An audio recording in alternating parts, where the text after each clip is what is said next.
Baik, teman-teman, kita mulai mengenai penjelasan mata kuliah pada hari ini tentang persepsi visual dan ilusi. Tadi sudah saya berikan materinya, saya yakin sudah dibaca juga oleh teman-teman sekalian. Nah, mengenai persepsi visual dan ilusi, kita mulai dari sejarahnya terlebih dahulu, ya, di mana pada tahun 1021 seorang tokoh bernama Ibnu Al-Haytham, ya, atau sering disebut Al-Hazen atau Al-Hazen, yang menciptakan sebuah teori persepsi visual, di mana beliau menciptakan atau menulis buku, ya, Book of Optic. Dalam bahasa Arab itu disebut juga Kitab Al-Manazir, atau dalam bahasa Latin Optica Thesaurus, ya, yang ditulis pada tahun 1021. Nah, buku tersebut berisi penjelasan-penjelasan awal, ya, mengenai psikologi persepsi visual dan ilusi optis. Nah, Al-Hazen atau Al-Hasan ini adalah seorang Arab Persia dengan nama asli Al-Hasan Ibnu Al-Haytham, di mana lahir di Basra, Irak, ya, sehingga sering disebut juga sebagai Al-Basri.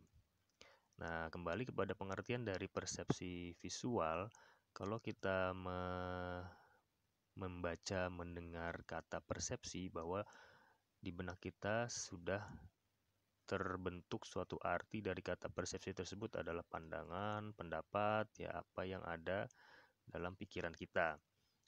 Nah, untuk persepsi visual sendiri, ya, di slide selanjutnya, persepsi visual adalah dimengerti sebagai kemampuan untuk menerjemahkan apa yang dilihat oleh mata.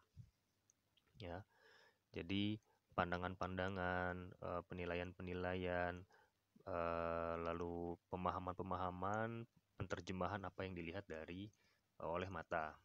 Ya, yaitu jatuhnya cahaya masuk ke retina mata. Hasil dari persepsi tersebut dikenal dengan istilah penglihatan atau vision. Ya, beragam komponen psikologis yang melibatkan penglihatan yang secara keseluruhan disebut sebagai sistem visual. Jadi apa yang kita lihat, apa yang kita beri nilai, kita beri arti, kita berikan pemahaman, kita terjemahkan dari apa yang kita lihat oleh panca indera kita atau penglihatan vision kita. Lalu di slide selanjutnya coba kita lihat teori-teori persepsi visual, ya. Teori-teori sebelum ada teori tadi Al-Hazen tadi, ada teori emisi, ya, atau emission theory atau extramission theory.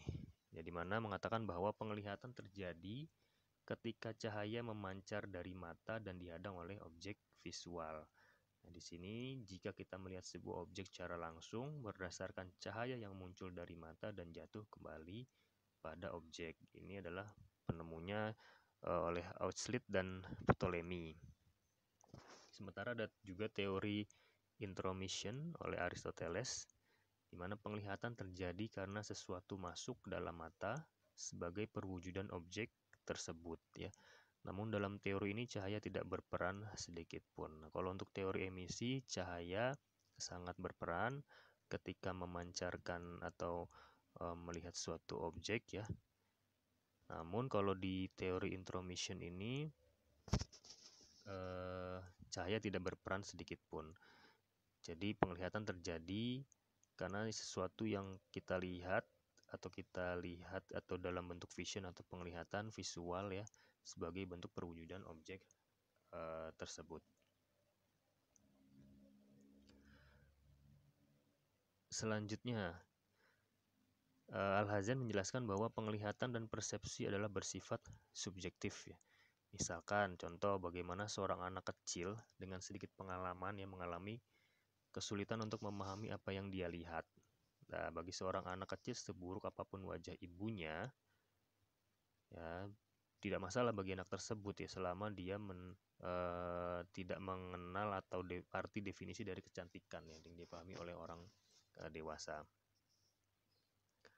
Terus ada poin selanjutnya, keindahan itu terletak pada mata mereka yang melihatnya, ya. Sebuah bunga misalkan kita lihat indah, dapat menarik perhatian bagi seseorang, namun bisa jadi, ya, tidak menarik bagi orang lain. Itu adalah persepsi visual, ya. Mohon maaf misalkan kalau teman kita atau kawan kita buta warna. Ketika kita melihat sebuah objek yang indah dengan warna-warni yang sangat memukau, yang menarik mata, mungkin menurut teman kita yang buta warna tersebut ya bisa saja gitu tidak menarik gitu. Atau misalkan kalau kita melihat lukisan-lukisan abstrak ya, mungkin bagi peminat-peminat seni itu adalah karya seni yang bisa dinikmati, bisa diberi nilai jual yang tinggi gitu bagi peminat seni yang mengerti mengenai seni abstrak. Kalau seorang awam yang biasa saja yang tidak mengerti tentang seni abstrak mungkin melihatnya semata-mata hanya ya, coret-coret biasa saja gitu, tidak ada artinya, tidak ada maknanya. Seperti itu adalah persepsi visual, maksud dari persepsi visual. Kita lanjut. Studi awal dari persepsi visual ya dimulai dari dua kelompok besar pemikiran Yunani kuno yang tadi sudah saya sampaikan ya di slide sebelumnya. Yang pertama adalah teori emission, sedangkan yang kedua adalah teori intromission.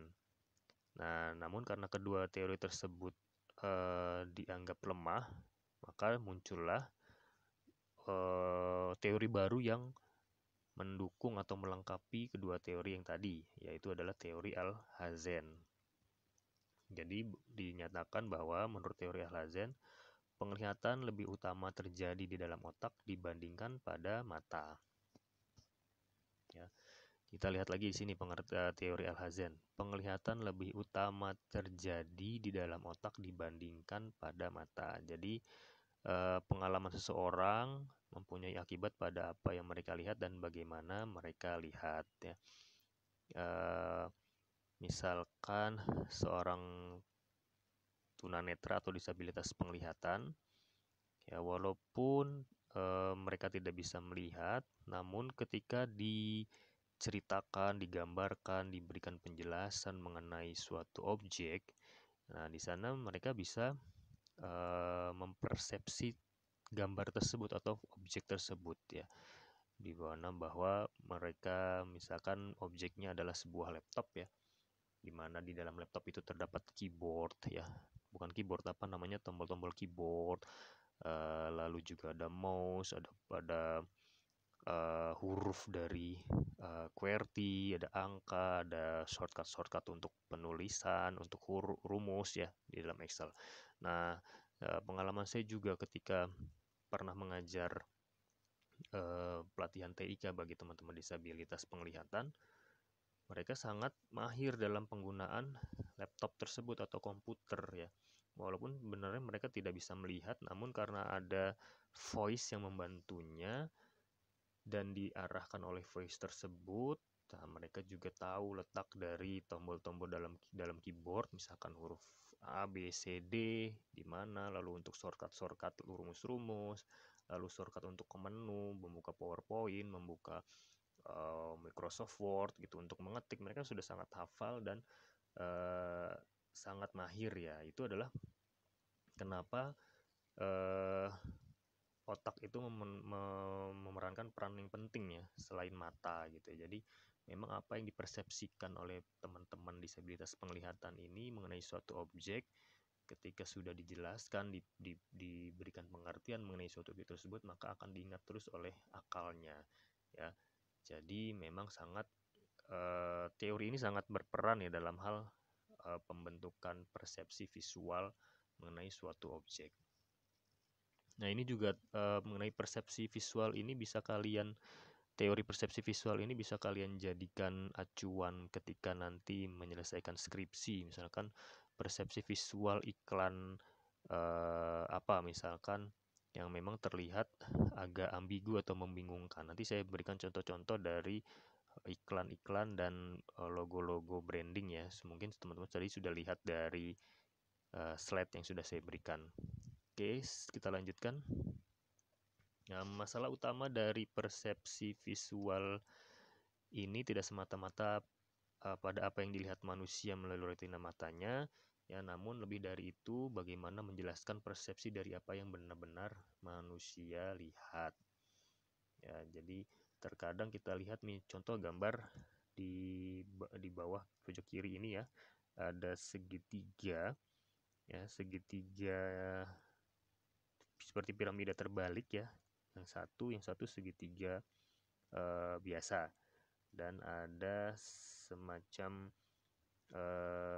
bentuk shape bulat 3, namun karena ada piramida terbalik tersebut jadi terlihat seperti mengambang ya. Sebenarnya kan itu sebagai satu kesatuan. Itu adalah bentuk dari persepsi visual. Mungkin kalau orang yang tidak benar-benar melihat dengan teliti, dengan detail, mungkin hanya akan melihatnya itu sekedar hanya segitiga biasa yang di pojok atas kiri dan kanan, tidak melihat dari piramida terbaliknya gitu. Jadi perlu ketelitian dari mata kita untuk melihat, dan dimana juga kita perlu memikirkan atau mempersepsi gambar tersebut. Kalau hanya kita melihat dari mata saja, cuman tidak kita persepsi, tidak kita pikirkan, tidak kita detailkan lagi mengenai gambar tersebut, mungkin hanya terlihat ya biasa saja itu gambar, atau objek tersebut biasa saja. Nah gitu. Nah selanjutnya ini adalah iklan dari pelayanan masyarakat dengan judul pencegahan perkawinan anak. Ini poster di mana diberikan gambar objeknya adalah seorang ibu muda yang hamil dan anak kecil menangis meraung-raung. Itu adalah iklan layanan masyarakat pencegahan perkawinan anak. Nah, di sini teman-teman bisa nanti disampaikan apa maksud dari poster pencegahan perkawinan anak ini, di mana ada objek gambar ibu muda hamil dan anak bayi menangis dengan kencang gitu ya. Itu bisa teman-teman nanti dijawab di kolom chat di WhatsApp grup ya, bisa dijelaskan terkait gambar visual poster iklan layanan masyarakat ini gitu. Lalu kita lanjut. Nah, di sini ada iklan mengenai persepsi visual ya. Bersih itu mudah, di mana ada gambar tong sampah dengan di tong sampah tersebut diberikan gambar visual sebuah perkotaan yang sangat bersih, asri, dengan udara juga yang bersih, pemandangan yang indah gitu. Dimana kalau kita membuang sampah sembarangan atau menjaga kebersihan ya, kebersihan lingkungan, pasti akan tercipta lingkungan yang bersih, sehat, dan nyaman ya. Seperti itu adalah iklan dari bersih itu mudah. Lalu nah ini gambar logo Nestle, Good Food Good Life. Ada gambar seekor induk burung ya yang memberikan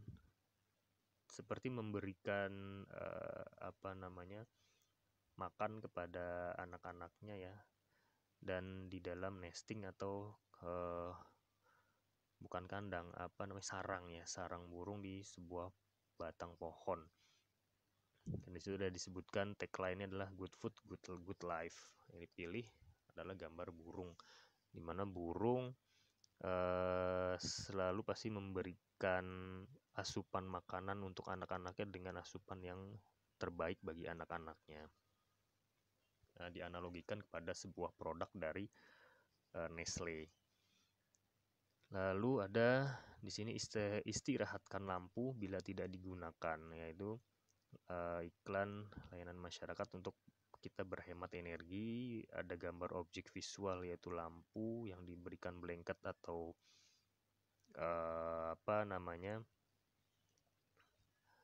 blanket itu bahasa Indonesianya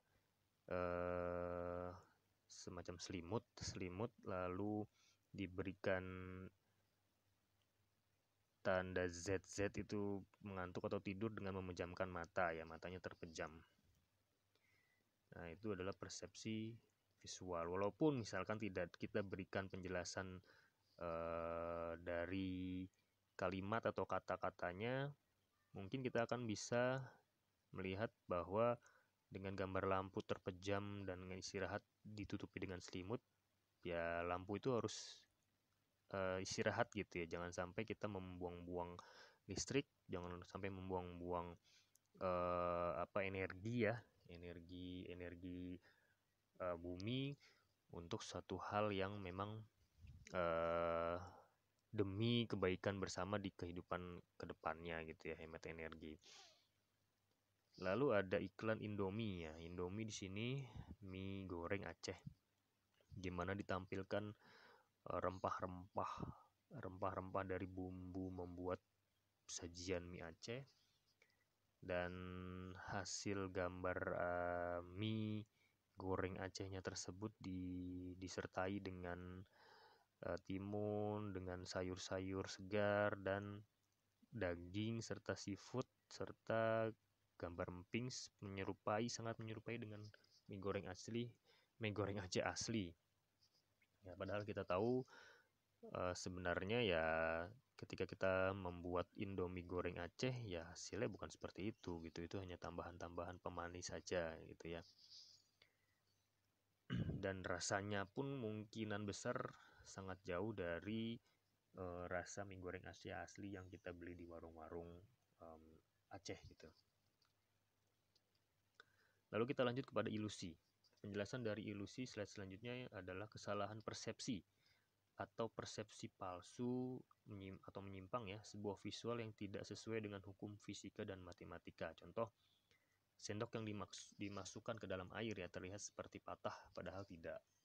Ketika kita memasukkan sendok atau sendok yang kita gerak-gerakan naik turun dari ujung sendoknya itu menggunakan 2 jari kita, itu terlihat seperti patah juga. Ya, lalu rel kereta api terlihat seperti tidak sejajar dan bertemu pada satu titik di cakrawala. Semakin jauh semakin menghilang itu rel ya.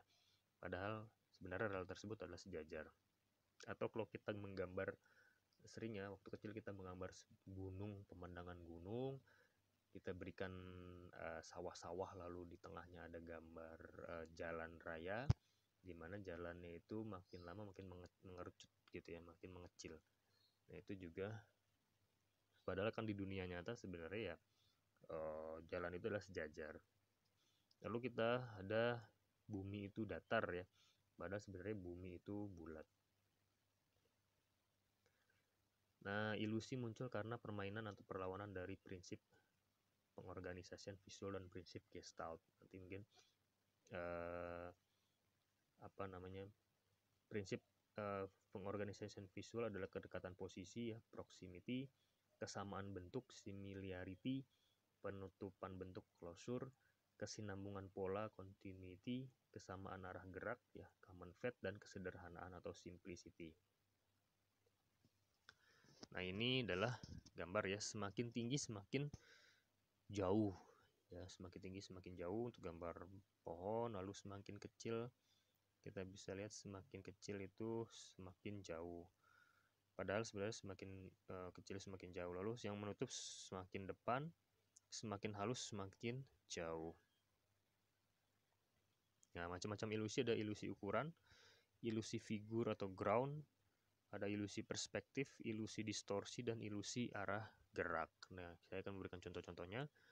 Contoh ilusi ukuran, ada satu bidang persegi ya, padahal sebenarnya ini antara garis kiri dan garis kanan kalau kita lihat itu sama seperti sejajar ya, sementara kalau digambar itu terlihat tidak seperti sejajar.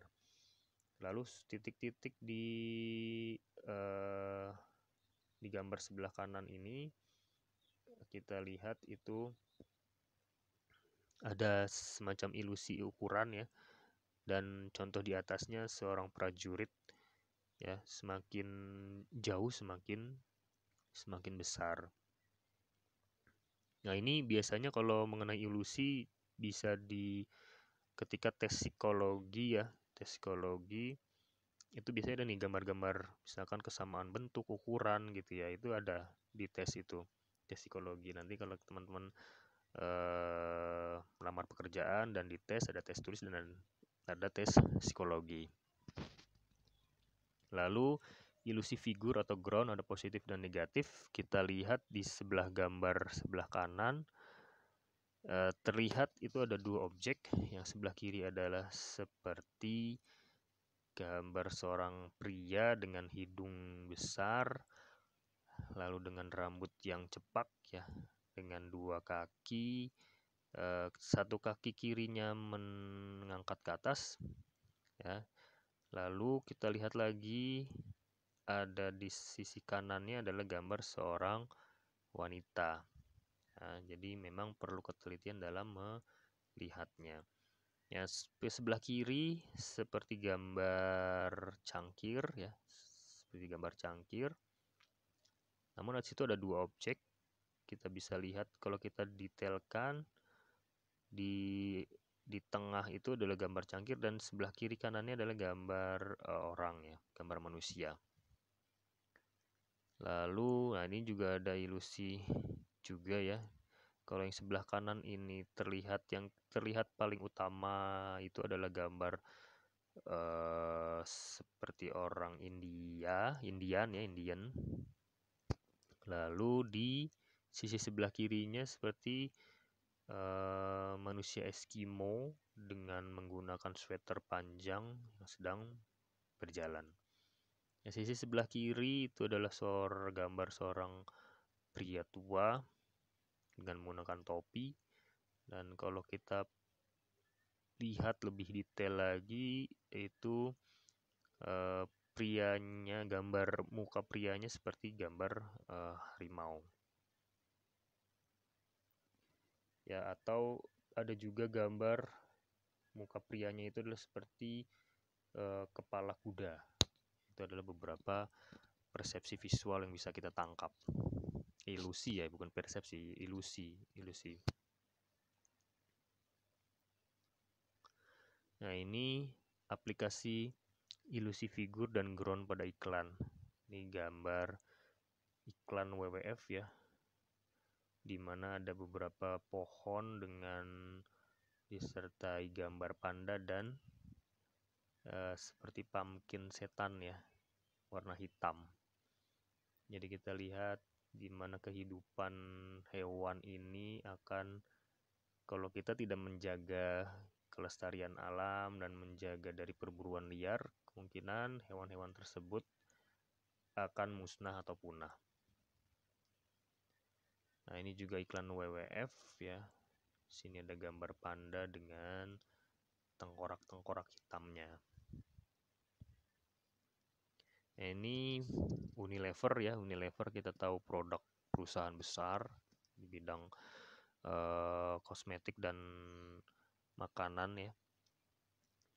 Itu seperti huruf U dan dilihat ada gambar objek-objek pohon kelapa, lalu ada burung, pakaian, obat-obatan, ada ikan, sayuran, bunga, lalu ada tangan juga di sana, kupu-kupu atau lebah ya, ada bibir dan lain sebagainya. Itu menandakan tentang produk-produk yang dihasilkan oleh produsen Unilever. Nah, aplikasi ilusi figur dan ground pada ilustrasi dan lukisan. Nah, di sini sebelah kiri gambar kuda ya, gambar kuda dan gambar ada dua objek juga, ada gambar kodok atau katak. Sementara itu yang saya lihat dari gambar sebelah kiri, lalu sebelah kanan itu adalah gambar seorang wanita dengan menggunakan topi ya. Dan juga kalau kita perhatikan di telinganya itu seperti mata juga. Jadi dia bisa melihat dari berbagai sisi. Untuk gambarnya ada dua ilusi yang saya dapatkan. Lalu di sini gambar bunga sebelah kiri ya. Bunga dengan warna-warni yang menarik.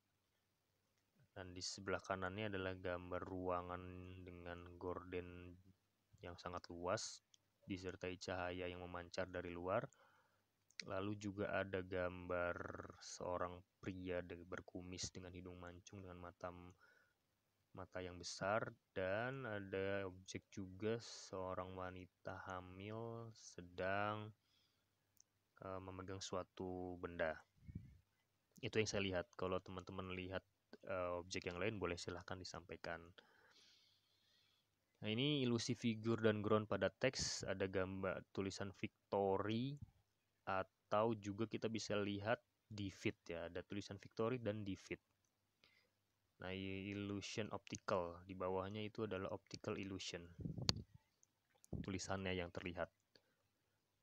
Nah, ini eye examination chart, ada tulisan, sebenarnya tulisannya itu adalah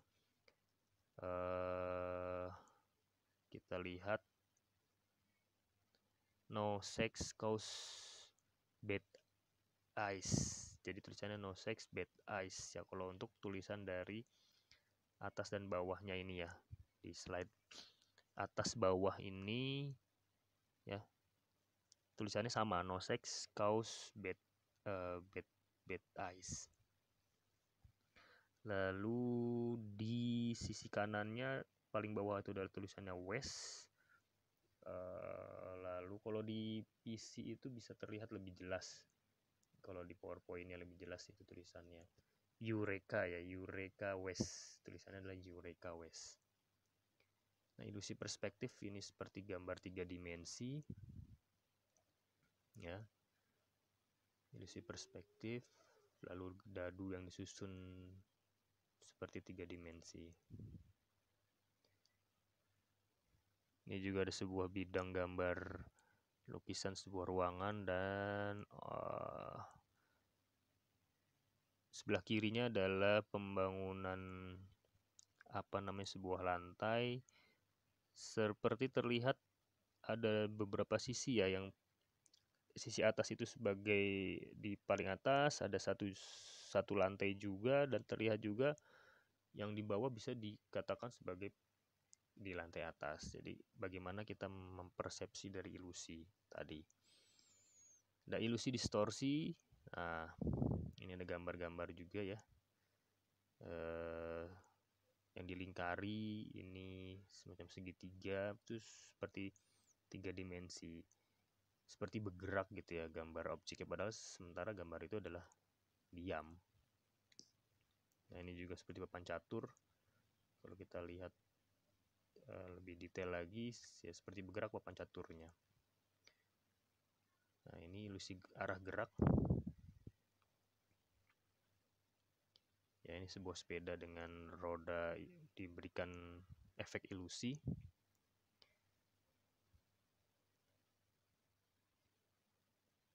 Nah, ini juga ada beberapa gambar ya.